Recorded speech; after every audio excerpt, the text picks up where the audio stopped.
Muy bien, Mauricio Alarcón está con nosotros. Alarcón Salvador, director ejecutivo de la Fundación Ciudadanía y Desarrollo. ¿Cómo le va, mi doctor? Bienvenido, buenas noches a este humilde espacio digital.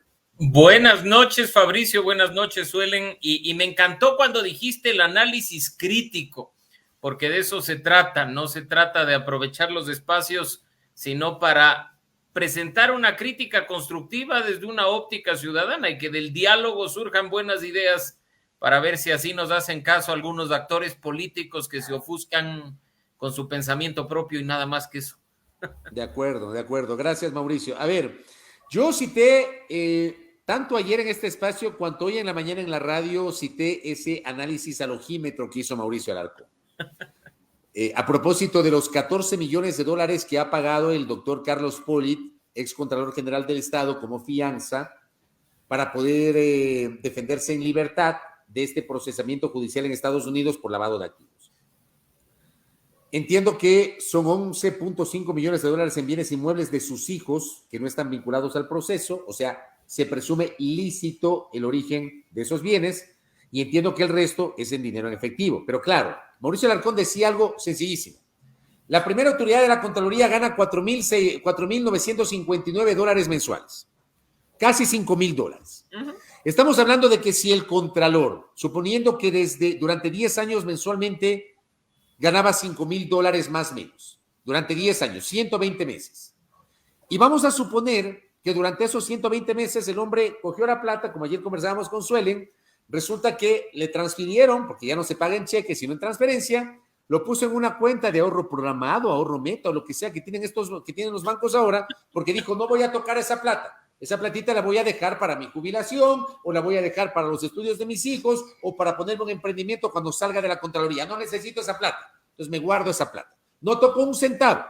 En 10 años, máximo pudo haber recibido $600,000. 600,000. ¿Cómo logra cubrir una fianza de 14 millones de dólares? Mauricio Alarcón Salvador, explíquenos cómo se logra eso. No, y Fabricio, bueno, no ha faltado el que en redes sociales intenta justificar, ¿no? Decir que son bienes de los hijos, que no es que ha puesto 14 millones en efectivo, por eso muy oportuna tu aclaración inicial.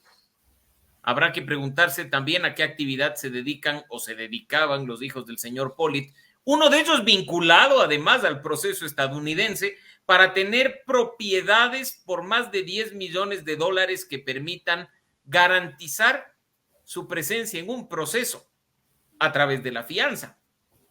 Creo que además de este ejercicio de matemática simple, no hay que hacerlo solo respecto del excontralor, sino que hay que empezar a hacerlo respecto de todos los funcionarios públicos, Fabricio.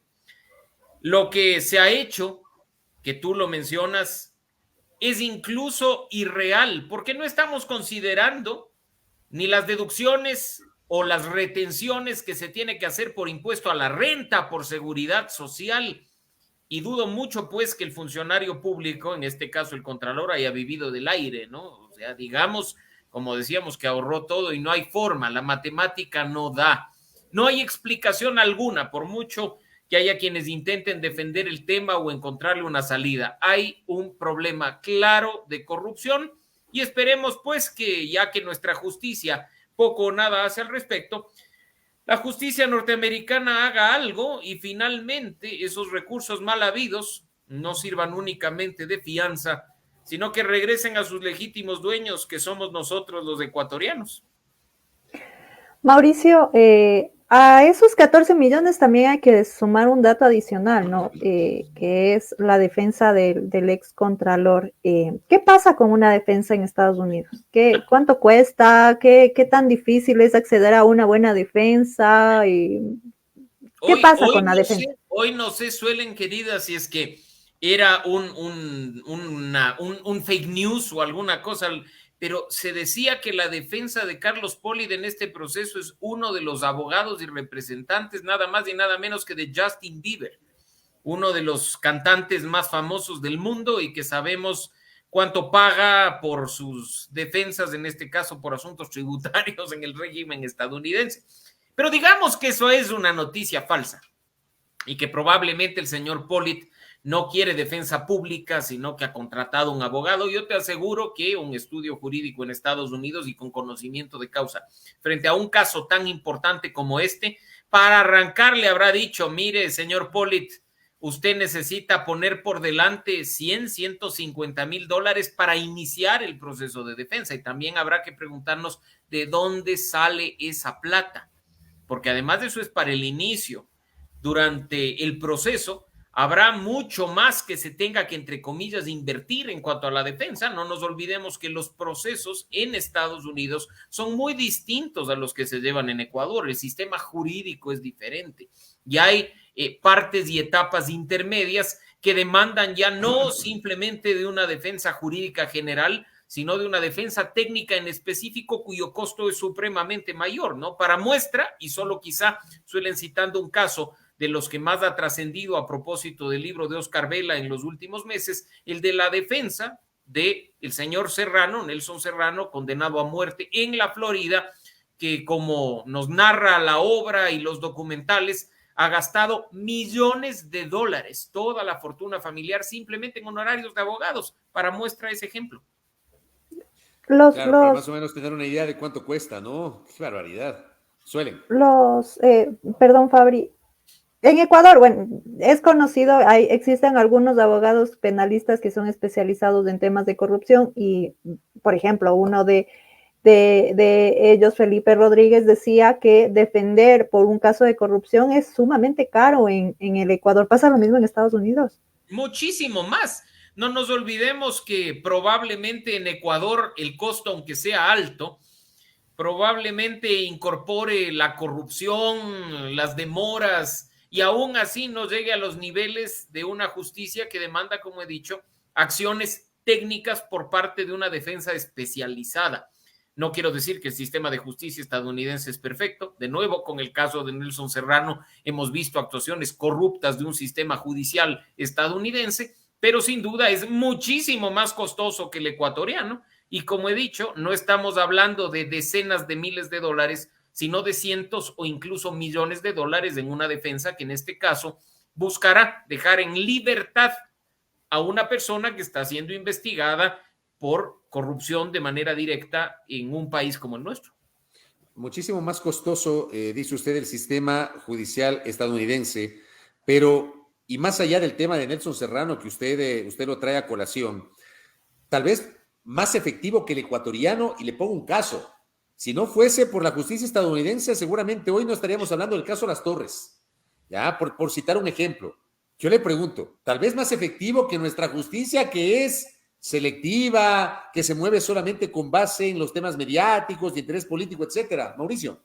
Por supuesto, Fabricio, y tú has mencionado apenas un caso, pero acá hemos visto en los últimos meses que de no ser por la acción de un gobierno de fuera, no hubiéramos conocido ni temas de narcogenerales, ni los retiros de visas de abogados que defienden corruptos, que van a gastar el producto de lo mal habido en las tiendas caras o a pasearse en Disney con su familia, lo que ha incomodado en este caso al gobierno estadounidense. Hemos visto también que de no ser por la justicia norteamericana no hubiéramos sabido de mucho de lo que tiene que ver con la corrupción en el sector petrolero.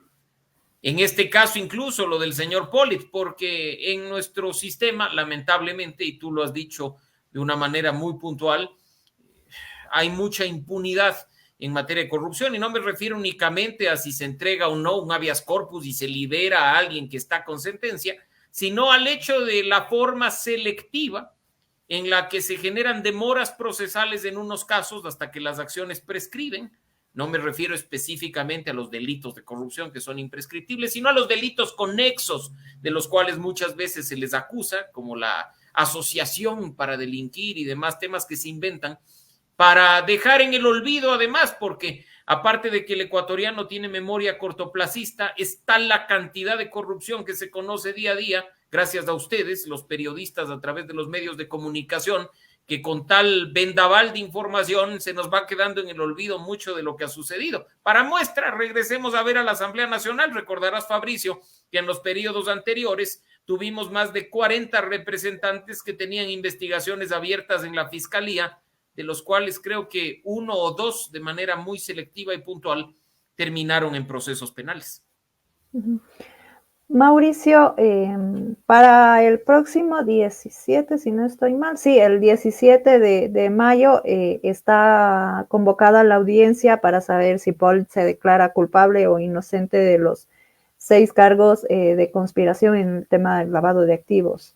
¿Qué pasa en Ecuador? ¿Cree que hay gente temblando en Ecuador? De ese proceso habrá que ver qué implicaciones y qué consecuencias derivan.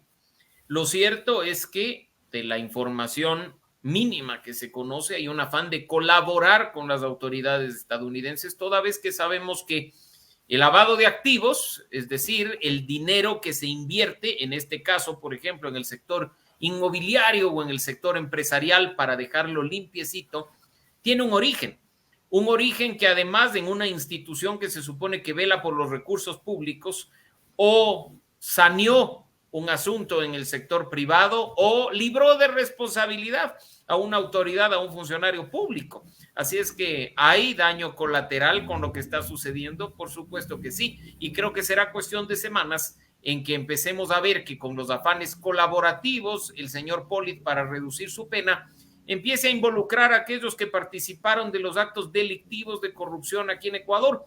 Lo importante sería, además, que esto no se quede solo en la justicia estadounidense, sino que despierte nuestra justicia y pueda hacer algo a nivel local antes de que pájaros de alto vuelo terminen simplemente tomando un avión y escapándose no precisamente a Estados Unidos, sino a algún otro país latinoamericano donde fácilmente se consigue asilo en función de simpatías políticas. ¿Cómo se entiende, Mauricio Alarcón? Porque esto, digamos, no deberíamos perder la capacidad de asombro sobre esto, ¿no? Tenemos un contralor subrogante que el año pasado fue detenido y está siendo procesado por un caso de corrupción, Las Torres. Tenemos un contralor titular que tuvo que renunciar en 2017 y que hoy fue detenido y ha pagado una fianza de $14 millones acusado de corrupción, lavado de activos. 2 personajes que estuvieron al frente del organismo encargado de auditar las cuentas del Estado, el buen manejo de los recursos públicos investigados por corrupción. ¿Qué lecciones debemos aprender como país de eso, Mauricio? Que mientras en el país no haya institucionalidad, Fabricio, vamos a depender de las personas que en su gran mayoría lamentablemente han demostrado en el sector público no tener integridad y transparencia en sus acciones diarias. La Contraloría en sus inicios fue una institución implacable. Tú, probablemente conocedor de la política nacional como eres, recordarás contralores ilustres que hicieron justicia por el mal manejo de recursos públicos de los ecuatorianos. Mal haría incluso hacer mención a un antecesor mío, el doctor Ruperto Alarcón Falconi, que precisamente se ganó el mote de Rupango Feroche por ser un contralor implacable y que por molestar mucho a los diputados de aquel entonces incluso fue destituido por el Congreso de aquella época. Una institución que era respetable hasta que una persona se enquistó en ella y no conforme con cumplir con un periodo que estaba establecido en la Constitución, aprovechó las malas mañas del cambio constitucional para perennizarse en el poder y que por suerte alguien le puso un alto y tuvo que salir del país porque o si no, estaría o habría estado en funciones hasta el 15 de marzo de este año, Fabricio. 15 años haciendo de las suyas. Y no hablemos del caso del señor Pollitt, porque tú sabes que desde Ciudadanía y Desarrollo fuimos muy críticos de los procesos que estuvieron a cabo y por responsabilidad del Consejo de Participación Ciudadana Transitorio, que endiosó y puso en un altar a quien hoy está gozando de una suerte de libertad en su casa, pero siendo procesado por corrupción. El señor Celi, que incluso fue parte de la función de transparencia y control social, una persona alabada y mira las consecuencias. Debemos dejar de endiosar a los funcionarios públicos y empezar a exigir rendición de cuentas de manera permanente, porque el grave problema de endiosar a las autoridades es que ellos toman esto como un cheque en blanco para hacer lo que les venga en gana, que además en contubernio unos y otros se tapan, se encubren y generan impunidad. Y los únicos perdedores somos nosotros, porque ya en este caso en específico y en otros tantos vemos dónde están los recursos públicos que salen de nuestro bolsillo a través del pago de los impuestos y que nunca van a regresar en buenos servicios públicos como salud, educación o algo tan simple como una buena atención en el registro civil. Solamente para cerrar y acotar, me escribe Francisco Herrera Arauz, colega periodista y amigo, seguidor nuestro además y siempre oyente de este espacio, y me dice, no es así, en el caso de Febres Cordero tuvo como contralor a Marcelo Merlo Jaramillo, quien ocultó el gasto de Rangasid para asesinar a Arturo Jarrín en 1986, escándalo sonado, me dice Pancho Herrera. Gran detalle, y hay que agradecer esa memoria histórica. Gracias, Francisco, porque tú también eres un estudioso de la política nacional y estos detalles hay que mantenerlos vivos, en especial en las nuevas generaciones que lamentablemente están viendo un sistema corrupto y empiezan a perder la credibilidad, la confianza en instituciones que debemos rescatar entre todos. Aquí ya no se trata de simpatías o antipatías políticas, no se trata de jugar a esta polarización o a la ideologización, sino de rescatar instituciones que son fundamentales para la integridad, porque de la transparencia y de la lucha contra la corrupción ganamos todos, independientemente de la bandera política que tengamos. Recibimos todos servicios públicos de calidad o atención buena en las instituciones públicas. Así es que ojalá se deje de lado este tema de la polarización política en un tema tan sensible como este y sepamos arrimar el hombro y trabajar juntos a favor de recuperar la integridad en momentos tan críticos como los que definitivamente estamos viviendo. Muy interesante. Mauricio, un abrazo. Gracias por el aporte para el debate. Gracias, muy amable. Siempre un gusto, Fabricio. Suelen a las órdenes y espero pronto estar de nuevo con ustedes. Un abrazo a nuestra audiencia. Gracias. A Mauricio Alarcón, director ejecutivo de Fundación Ciudadanía y Desarrollo.